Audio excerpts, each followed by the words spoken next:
3 வாரங்களில் வீடு விற்பனை முடியும். $24,000 கமிஷன் கையில் வரும். அந்த நேரத்தில் அவன் அந்த வீட்டின் பேஸ்மெண்டில் ஒரு விரிசல் பார்த்தான். சாதாரண விரிசல் இல்லை, அது ஒரு குறிப்பிட்ட வடிவத்தில் இருந்தது. அவனுக்கு உடனே புரிந்தது. அடித்தளம் நகர்கிறது. அதிகாரப்பூர்வ இன்ஸ்பெக்ஷன் இதை தவறவிட்டது. ஆனால் அவன் தவறவிடவில்லை. அவன் வாங்குபவரிடம் சொன்னான். விற்பனை நின்றது. கமிஷன் போனது. அந்த பணத்தை மனசுக்குள்ளேயே எத்தனை முறை செலவழித்திருந்தான் என்று அவனுக்கே தெரியும். யாரும் அவனை கட்டாயப்படுத்தவில்லை, யாரும் பார்க்கவில்லை. ஆனால் அவன் சொன்னான். அதற்கு பிறகு எந்த பெரிய விஷயமும் உடனே நடக்கவில்லை.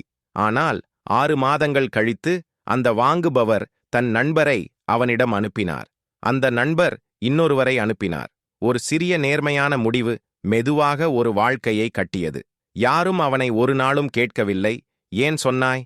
ஏனென்றால் அவன் செய்தது அவர்களுக்கு கேள்வியே இல்லை. அப்படிப்பட்ட மனிதனாக இருப்பதுதான் அவனுக்கு பதில்.